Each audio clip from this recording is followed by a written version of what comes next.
Hello, Joe. Hey, hello, Philip. Great to be here. Likewise, likewise. We have prepared for today an interesting topic about how to handle requests for proposals or RFPs, and what are kind of main challenges for expertise-based businesses. No matter we're talking about the agencies, software development companies, mobile application development companies, web development companies, business coaches and consultants, etc., etc. So, yeah, we can start with that. What is generally happening on the market is the fact that when prospects are in the searching mode for the service provider and a partner, they have the tendency surely to ask in several locations for simply provide the request for proposal.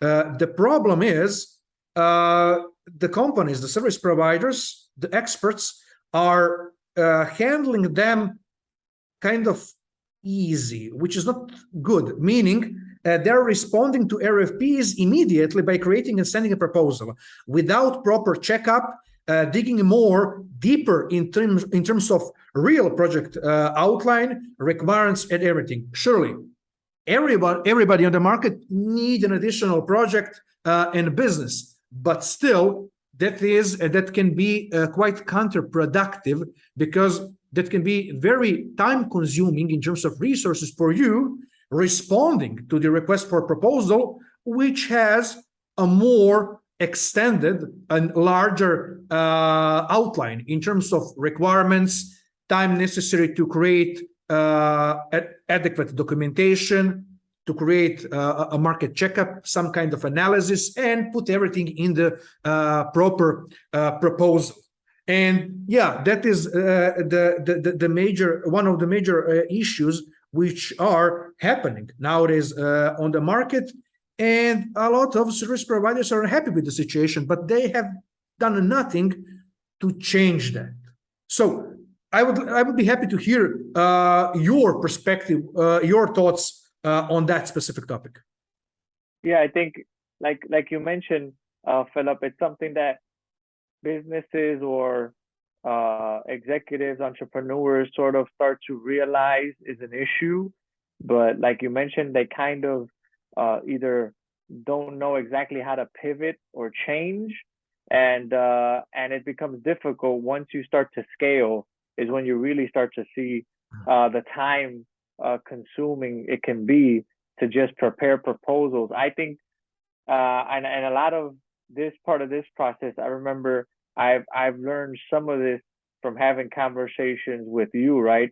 And I think that's why I recommend everybody to look to add perspective to what you're doing. You know, talk to other people and see what analyze the market and see what others are doing to be more efficient. And I think having conversation with you, it came up this same topic, and it was very interesting because to me in the beginning it was just you just want to get business.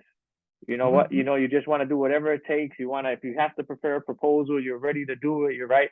But then once you start to scale, you start to realize how difficult it is to actually scale efficiently, and then have to prepare these proposals. And then you start to realize that people don't respect your time, Exactly. and then you start to realize that time is money, and it's probably the most valuable asset we have, because we really can't get it back. It's always continuously running, yet there's no way for us to acquire it back. So time is very valuable, and what you're talking about is basically how we can save time by having a correct process for proposal creation, right? And I think that's very important to understand, because it for some people, they skim over it like it's easy. We just prepare a document and you send it, and if they accept it, it's fine, and if not, you move on. But actually, if you start to really dig into it, it's actually not that easy as just to say leave it like that and that's it.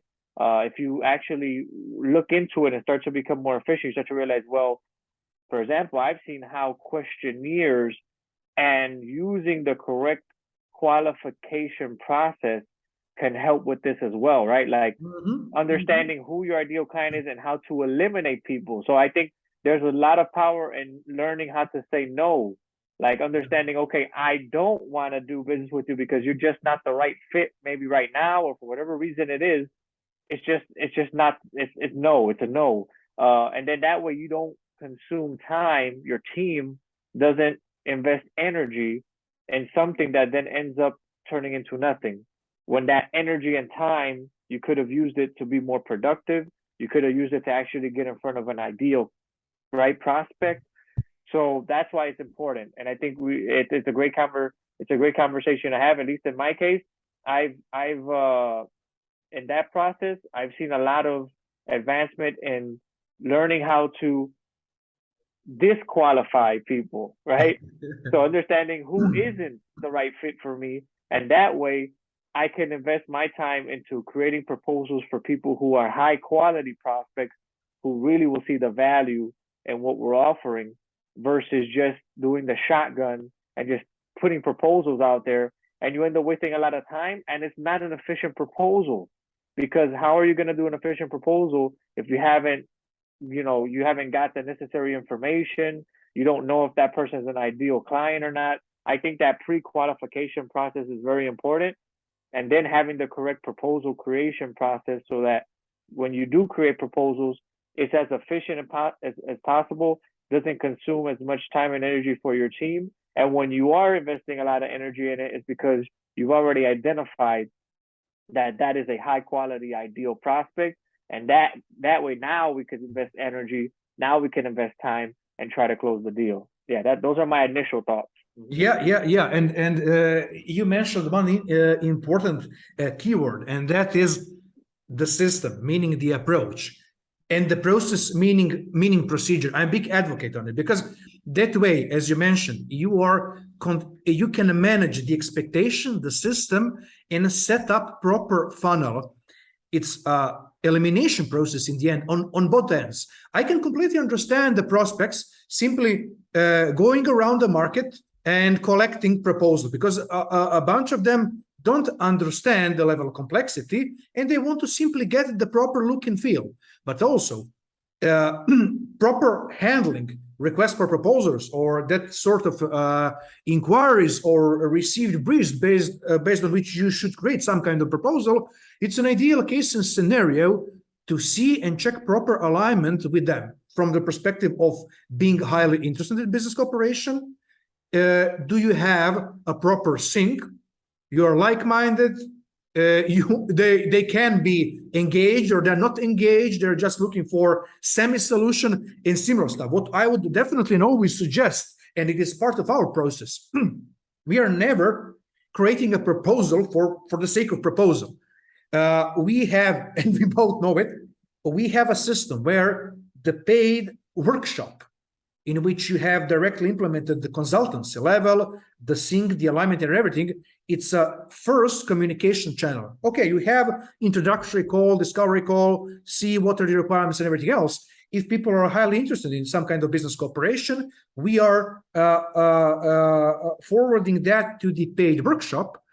And in several sessions, we go through the consultancy, entire project outline, requirements, managing the expectations, creating a marketing budget, project budget overall, set up everything necessary. And in the meantime, we have an opportunity to get to know each other better, see, are we actually aligned and do we have a perspective for future business cooperation? So we have a pre-qualification and qualification process on the same place. And after that, workshop is a prerequisite, a first instance, which guides you towards the concrete business cooperation.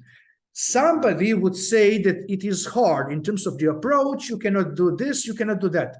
Everything is in the approach. I have a cool and pretty much fresh example. I think it was yesterday. We received from one company a brief and an inquiry, practically a request for proposal, until the 28th of October, and until then they need to decide with whom they want to work with, blah, blah. Awesome. The brief is practically a frame which requires from the agency at least 72 days, highly engaged with analysis, suggestions, going deeper within their structure, how they operate, what are their long-term, short-term goals, etc., etc., etc. It is impossible to manage everything just on the basis of quite short brief, a free pager with only few relevant information, because from that document you don't know nothing, you cannot know anything important. So our primary suggestion was, okay, this is an ideal case scenario for the paid workshop. And when we define and go through the paid workshop, then we see everything necessary and talk about entire project outline. It is very important for any marketing agency, branding agency, web development agency, mobile app development, development agency, and whoever in terms of expertise-based business, to have standard operating procedures, how to eliminate time wasting and focus only on those things which are meaningful. One thing is for sure, on the road, you can lose, and you will lose those who had potential, but that is inevitable because you have the process, the rules of engagement, and that is also the part of the culture which you nurture, and it enables you to get in front and start the communication with those who are truly interested in business cooperation with you. So that is kind of the outline and what I generally suggest to anybody in the expertise-based business to implement as a part of their business, even the sale process. No, I like that. And I know that you implemented the paid workshops, and I like your approach to the paid workshops because I see it as sort of like a meter. It's a meter. It measures. What is it measuring? It's measuring how serious the prospect is, right? And you need those meters in place so that you don't waste time, right? Because like I mentioned earlier, unfortunately, from my experience, even though sometimes you're dealing with people who are professional, I have seen that sometimes that awareness of like respecting somebody else's time, unfortunately, is not always in the other person's mind, right? There's so many things happening.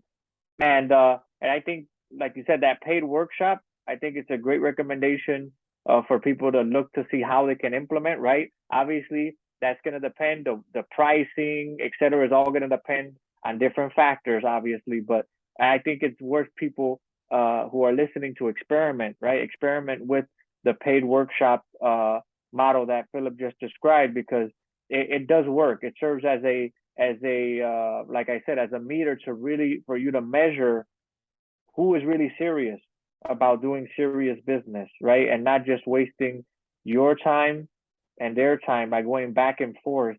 And then at the end of the day, they end up not being qualified.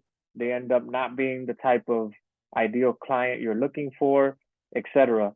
So these paid workshops for me are very good, especially when we're talking about more higher ticket type of of services and packages, because yeah, you're gonna get a feel for who really is serious, because usually money will when you have to put money in front of something, you take it more serious. especially business people, right? You don't want to lose money, you're looking to make money. So when you have to put money up front, for like a paid workshop, now you're taking it serious. Now you're going to show up. Now you're going to take the workshop serious. You're going to provide all the information that's needed.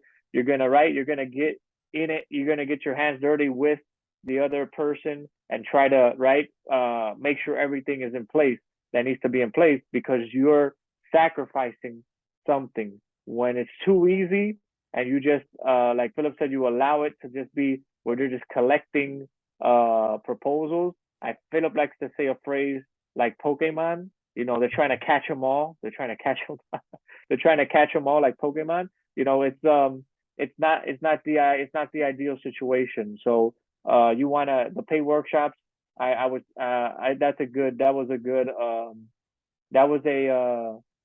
a good thing for you to recommend, Filip. And I think it's gonna help some people when they start to experiment with it, because even though, like Filip said, you're probably going to have people who are not going to want to do it, right? The reality is there's going to be people who are going to say, If I gotta pay for a workshop, forget that. I could just go somewhere else and they'll do it. Well, yeah, that's fine. Go somewhere else, right? You have to be willing to understand what is it you're looking for. You're looking for a more serious client. Because remember, those people, like I mentioned, those people who are putting up money for a paid workshop, don't you think those people are going to be those serious people who are probably going to stay with you for the long term if everything goes well and you're able to provide the results you said? Those people are probably going to be the ones that are going to continue to pay you and are going to do it as long as you're providing results, and you'll probably end up with a long-term, fruitful relationship at the end of the day, versus somebody who didn't have to sacrifice anything up front, who isn't as serious, that maybe may start off, and then 3 months or 4 months down the road something happened, and then all of a sudden now they want to change everything and want to go somewhere else, or whatever the reason may be. So it is a measure of how serious somebody is, and I think those paid workshops, right, it does work. Although I do have to, I don't know what your thoughts are for us to finish, Philip, but I do think it works for more maybe specifically like more experienced teams, right? I think sometimes maybe a less experienced team, they could still do it, but I think you have to play with it, right? Because based on your experience and how much you can provide in those workshops based on previous experience is going to determine your pricing. But I still think it's an option for people who have more junior teams and also people who have more senior teams as well. It'll still work out. You just got to play with it and find a sweet spot for you and your company. But I think that was a great recommendation, Philip. Yeah, those are my thoughts on that. Yeah. And before we go further, the point is, for all those who have kind of the dilemma in implementation, it is always very simple.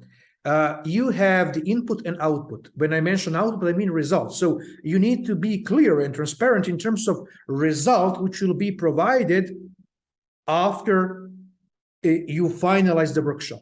You will have information about the budget, about the scope, about the iterations, how much time is necessary for this project to succeed, etc., etc., etc. And if you have tangible result in that terms, in written and out there, it is pretty much clear and quite easy for the prospect, future client, to accept the workshop as something which needs to be paid, because that is a professional service which enables both sides to get the proper look and feel and potential of true business cooperation in the future. And that's it. Yeah.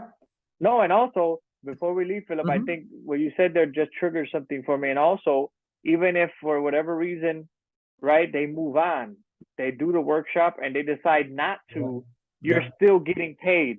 You see, you're still getting paid for the workshop. So you still receive something. They receive value because it's a plan. They have an action plan now based off the workshop. So now it's a win-win. No matter if that person decides to move on, you both provided, you provided the value, they got something that they can use now. And I think it's a win-win. Yeah, definitely. Yeah. Time wasn't wasted. Both ends received the value, and that is a foundation for any step further. And that's it. Yeah. Awesome conversation. Thank you, Gio. And see you soon. Take care. It's always a pleasure to connect every week with you, Philip. It was great again. Take care. Likewise. See you. Bye. Bye.